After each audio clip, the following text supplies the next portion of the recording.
Hello, everyone. I am Sarah McDermott, the founder of PRINDIE, and with me right now is Terrance Daye, who is the writer-director of the short live-action film Ship: A Visual Poem. And before we even dive in and we start getting more into the film, just to even talk about the title. So the title is actually, there's a hyphen, correct? It's like Yeah. hyphen, ship, a visual Yes. poem. I found that so interesting. And in this film, you have, two moments, one at the very beginning and one in the middle, where you first sort of break down in a title card written out the definition of hyphen and later on of wake. And I thought it was so beautiful the way you did that. And I kind of wanted to start just asking you, first of course, thanking you for being here, but asking you just about this thought that went into your title and having that hyphen at the beginning. Yes. Well, first I'll start off by saying that I'm a poet and a filmmaker. I'm from Long Island, New York. I grew up in a conservative Christian household with my dad is a pastor identified as queer. And I often usually start off my story that way because I think it contextualizes a lot of my experiences and then my storytelling as a filmmaker. But when it comes to language, I think, that's always been my first love. My background as a poet sort of, precedes this love and fascination with language. And there was an artist, Bethany Collins, that I discovered a few years back, who also kind of shared this sort of similar fascination with language. She's a artist, and she would take these definitions and specifically like homonyms, I believe, like words that have the same meaning, but might be spelled differently, and so they're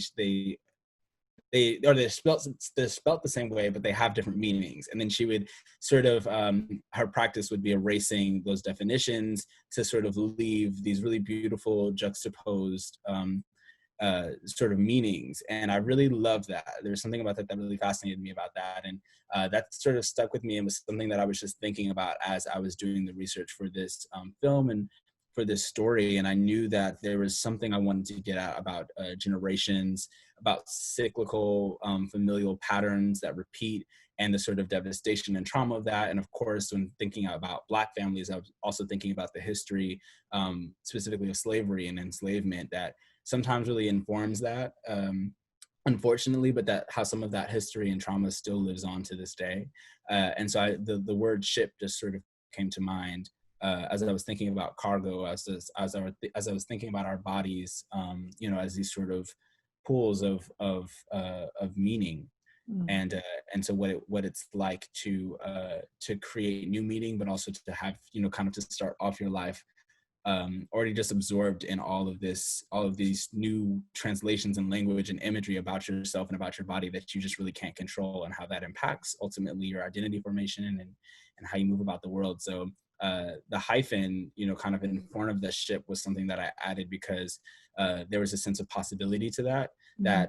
That hyphen allows you to create any new word, anything new, which is really what the film is talking about, how we create new ways of healing, new ways of thinking, new ways of imagining. And so this idea of hyphen ship, relationship, kinship, and this idea of kind of allowing these things to sort of be without adding any sort of preposition in front of it. And so yeah, that was just something that informed the direction with that approach. Wonderful. Yeah, I thought it was, again, it grabbed me right off the bat, just how you had the breakdown of the words and then you pulled out certain words. I thought it was just really beautifully done. So just the thought, even that went into the title, should give people an idea of how much thought has gone into this film overall. I think Um, that's the first time people have really dug into that. Usually they don't. I mean, like that. It's just a thing that is there. But thanks for asking that. I haven't gotten to talk about that in a while. okay, good, nice. I'm glad if I asked something new. So to give everyone watching just kind of a very, basic overview of the film. So this film, it is about, a young Black boy on the day of his cousin's funeral, coping with, so many things, because obviously his cousin has died. But at the forefront, coping with getting all these sort of contradictory messages about masculinity and what actually is a man, what is masculine.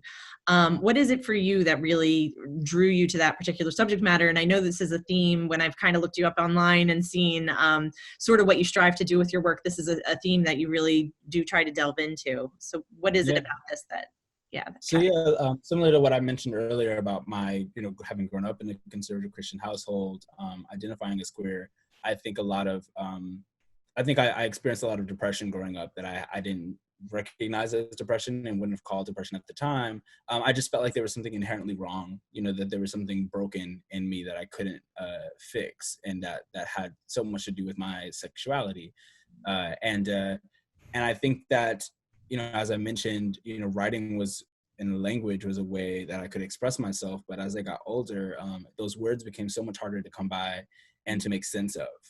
Even now, I always laugh. I always call myself a poet, but my friends always call me out whenever there's just a word or something that's on the tip of my tongue and I can't quite get it. But I've always been able to see what it was that I was trying to talk about, whether it was an analogy or something. And that's always been a realm that has made sense to me. And I never really connected that to visual storytelling. Mm-hmm. It wasn't until in college that I sort of discovered this love for filmmaking and decided to take this leap of faith to transition from solely doing work on the page to doing work visually on the screen.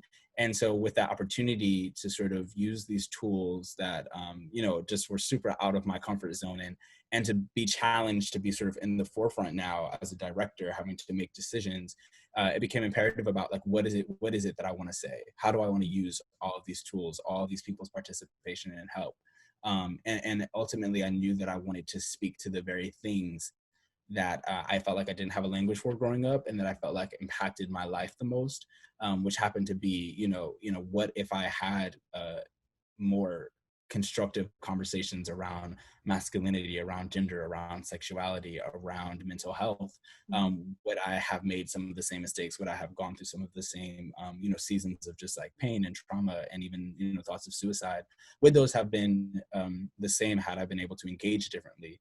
And so now, with the platform that I have, I want to make films and projects that really spur audiences to think, differently about how they imagine even, and how they think about the history of the language and images that presently define us, and how we can, sort of work together as a community to come up with new definitions. Mm-hmm. Nice.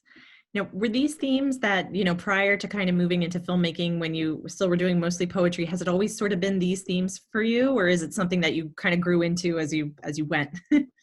As a poet, I was a real good emulator. I would read and then I would emulate, and I think that really kind of built in this sense of form and structure for me. But when I look back at the poems that really I was pouring my heart into, and that was less about, sort of the praise or just the accolades of people reading and saying, "Oh, you're a good writer." When I look at the poems that were really coming from the heart, they all had to do, with you could connect those threads. It all had to do with, in some way, shape, or form, my thoughts about myself, my thoughts about others, and love.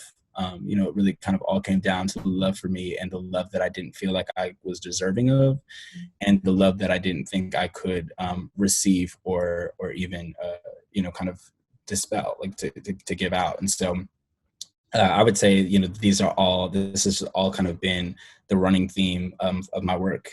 And I love, I mean, some people might find it limiting to define their work in that way, but I love doing that because I think there's so many opportunities for stories that do this work. Right. Absolutely. Wonderful. And I love the idea too of having it of the visual poem, because I mean, what really strikes me about this piece in particular is, I mean, you have a very strong narrative, so it doesn't feel, you know what I mean? Like you're experimenting with some bold things. There's still a very strong narrative, but it does come across as the way you've put images together, like you said, kind of being able to see these different moment in images. It really just comes across and just works so well. Thank you. Yes, absolutely. So for you, so these are kind of the main themes that you deal with. So in your life, what are some of the contradictions that you've experienced, things people have said either about masculinity, and I know you also work to destigmatize mental illness. So, messages that you have heard over and over again that you're sort of, working to kind of dispel. I think one right now that's just at the top of my mind has been, when I see, I mean, unfortunately, given the racial unrest now, as in the history of that, but I've seen a lot of images on Instagram or on Twitter where people kind of will post stories about young Black men or boys who have committed suicide. Two in particular that I'm thinking of. One I remember happened in Atlanta back in 2016. And I just remember everybody, a lot of people from the Black community, or Black Twitter, as some might say, but there was just a lot of thought around the KKK's involvement into some of these suicides. And I just remember thinking, yes, they're very valid to think that. But I was almost shocked to see how adamant people were that no Black man would hang themselves specifically from a tree, but also, which I think is connected to this larger idea that Black people don't commit suicide, that Black people wouldn't kill themselves. That's a white thing.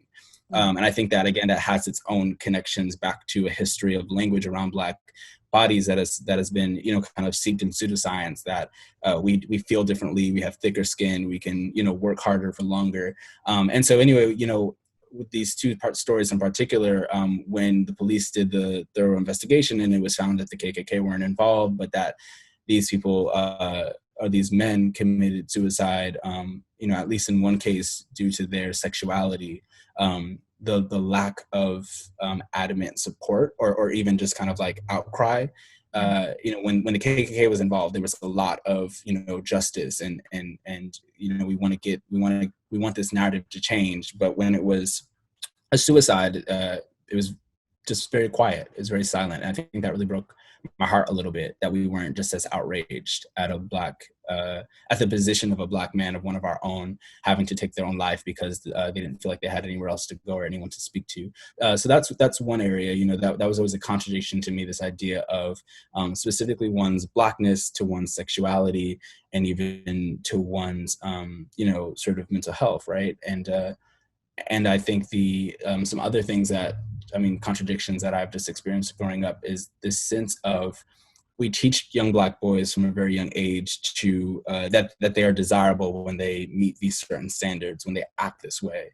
But then we sort of criminalize them for it later on in life. They get older, and suddenly the very things that we told you, we wanted to see from you, the very things that we defined as markers for your Black manhood, suddenly become the very things that, that we say, oh, we're intimidated of you because of this, or, you can't get into this tax bracket for these reasons.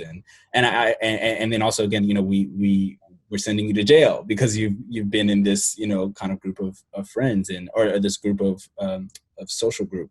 And so I just find a lot of those things to be so subtle, and I want to just shine a light on some of those things sometimes and have conversations. I don't have any answers to some of those contradictions, but that's the beauty.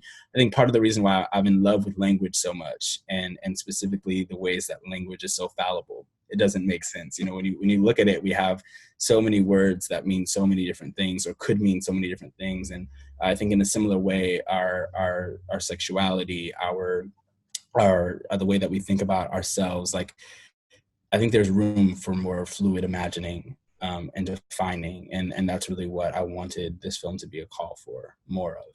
Yes, I absolutely agree too, because I think that is the power of art, that you can delve into these things that are kind of subtle, like you said, and that can be hard for people to talk about, and you can shine like that light and bring it out in different ways.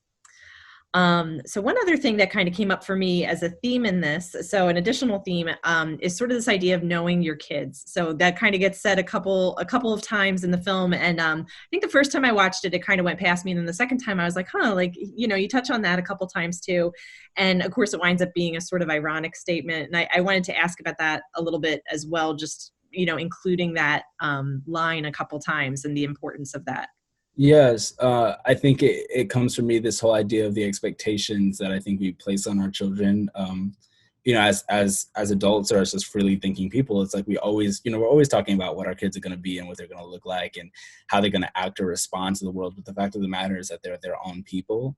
And a lot of times, I think within the Black homes or within Black families, and I won't speak broadly, but more specifically to my family, is that there's this sense of, I need to protect you from the world outside of you. And so I'm going to raise you and train you up in such a way that I can ensure your safety. I can ensure your survival. And I think a lot of times that is necessary, again, given the culture and the history that we've learned to sort of be prepared for, but that it robs our children sometimes of the emotional thriving. this idea of this emotionally fulfilled and ripe, rich life, because it's not about how you feel. At the end of the day, it's about how tough you need to be to survive this world. And I think that a certain level of knowing your kids when you've reared them in such a way is you know everything about them, because you've made them who they are. And I think I grew up in that kind of environment, but there was so much about me that I was keeping withheld. There was so much that I was keeping down on the inside that I wasn't allowing to show out, because I understood that, my sexuality, my softness made me a target, and that my parents' concern about my sexuality and my softness was more out of their need for me to survive, their need to know that I will be safe when I go out into the world, and that to be gay was to put a target on my back, or to be other, to be different, to be anything outside of what they had sort of raised me to be. And so I think it's just it was important for me to kind of just see that in there, because I understand the desire. I don't think we can fault anybody for wanting to know their kids, but we also have to understand you never truly know what is happening, what is going on, which is why it's so important to take the time to talk, to communicate, and to get to know your children, even when they've been raised, born from you and raised in your own house. There's still so much to them that you might not know, and to give them that space to be those many other things. Absolutely. Now I know I read, again, just looking you up online, I think it was an article on MSN, but I did read that this was a film that I guess towards the end, it was very difficult for you to kind of share this, and sort of a painful process. So what for you kind of was able to give you that push, even though it was painful and so personal, to share it and release it? Karen Rose Bruning, who is my executive producer, I often say this film would not have gotten done without her. She was my rock. She came on board at the last minute, like almost like in the final hour, maybe just with very little time. And she just called up. I needed help. I needed help to complete the film. I needed help to pay for the film.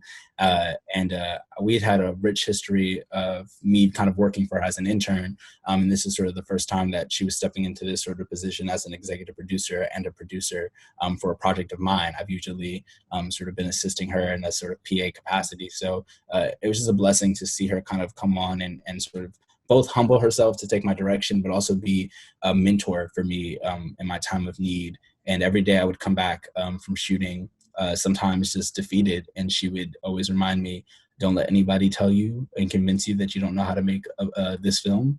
And then she would always say, you have to be the captain of your own ship. And she would really kind of just encourage me when I was ever feeling doubtful of myself. She would just make sure all the things were there. And I think it's important that the film at the end is credited a film by us, because if it wasn't for just the women who were on that set who came in at the last minute and provided their talent and their skill and their time, who took off work to be there, and also for just the myriad of other collaborators who took time off to sort of help me with this student film, that I believe really had something to say, and I wouldn't have had the sort of the air in my lungs to say it without them. So I'm grateful for that. I did want to mention that too with your ending credits. So similar to the title cards you have early on, you do have that by us at the end, which I also loved, and it sounds like she was, every filmmaker's dream of what your producer would be, someone that can support you in that way and Yes, and hold you up, which I know a lot of film. Yes, she get. is her own artist and filmmaker as well. So any time she gave to me was time away from her own work, and so it's just like I feel like I'm indebted to her in a beautiful way. But she's somebody who I'm excited to make more and more work with her, because we get each other in that way. Nice. Now, do you have any other projects on the horizon right now? Anything coming up next? Yes, I have a film that I'm so excited about. As I mentioned, Hyphen Ship was a hard film to make, and part of after filming, I found myself just in so much need of light. I just was looking for light, sunlight, light on Black boys, light on Black skin, pastel colors. Like that was just what my soul was craving, and specifically a coming of age narrative. A queer coming of age narrative. I usually find myself, in times when I feel down, consuming a lot of queer coming of age narratives, but they always happen to be white, or featuring, white characters or Black men loving other characters of a different race. And I craved seeing Black boys loving other Black boys on screen with Black creatives, queer Black creatives specifically behind the camera as well, and at a quality that I really, you know, sort of responded to. And so it just became an obsession to find the right story, to tell a queer coming of age narrative, that really allowed me to just kind of play. And I found that in an unpublished manuscript from another very close friend. His name is Keith F. Miller Jr. And he has an unpublished manuscript called PRINDIE that he's in the process of getting ready for publication. And I reached out to him about adapting that into a short film. And he agreed and came on as an executive producer. And we've been working very hard on that film for a little over a year now. We were supposed to shoot in March, but got paused because of COVID-19, and are now redeveloping it as an animation. And so that is a queer coming of age tale about a young Black boy named Jay growing up in the deep South of Savannah, Georgia. And I can't wait to share that with you all. That sounds amazing. I can't wait to see that. And I think the fact that you've wound up having to do it as an animation is going to be really interesting too. Like, it sounds like it's going to be one of those cases where it's not what you originally planned, but it has the potential to add this whole other dimension. I mean, you know, we were inspired by the lack of stories we saw in the genre, but even within the animation medium, there's even a larger gap. So we're just excited to bring, you know, more imagery to the canon, and then the live action adaptation that's to follow. Mm-hmm. Wonderful. Oh, I can't wait. So real quick before we go, I know we got a couple minutes before we have to wrap up, but I did want to mention, so in the past 2 years, you have gotten some, you know, wonderful recognition from your work, from Sundance, you know, a Sundance Ignite Fellow. You got the Short Jury Award for U.S. Fiction at Sundance, you know, Spike Lee, you know, production grant, like some really wonderful things in the past 2 years. How has that changed things for you in terms of, you know, what you're able to do and moving forward and the kind of things your projects you're looking at? Yeah, this is an amazing question. I always considered myself a bit of the black sheep, just because of my approach to storytelling. You know, I'm often reminded that you know, narrative is a very, you know, kind of certain way, and we have a conventional way of thinking about what narrative looks like and should be, that can be very Western. And so I often sort of relegated myself to some of the filmmakers who I saw that I admired, like Julie Dash, like Charles Burnett, like Marlon Riggs, who've had amazing careers and seminal films, but who often don't get the mainstream praise they deserve. And so it's actually come as a shock for me in recent years to see so many people not only see and respond to my work, but to elevate it and promote it in the ways that they have. And I think it speaks to some of the small changes that we see happening in the industry now, you know, however authentic you might think it is or not. But I'm appreciative of that. And I know that other more deserving artists and artists who have not gotten their time and the sort of, you know, in terms of like, you know, these big organizations and programs, seeing them and valuing their work and heralding them. And so again, I think about what is it that I want to say? What is it that I want to do? What is it that I want to push and promote with this spotlight, with this attention? And for me, the biggest thing is being able to bring up those around me, to say, don't just look at me, look at Karen Rose. Don't just look at me, look at, you know, my cast, look at my crew, look at us, because it's not just me out here functioning and doing this alone. And it's my hope that, you know, that had the filmmakers coming up, the Julie Dashes, the Charles Burnett's, had they had others around them who could advocate and shine that light, and if they had a more sort of amenable industry that was willing to you know, support their work and to see them, that they'd have the positions to and the opportunities to make the works that I think are the works that Hollywood is craving for right now, and that the world is craving for right now.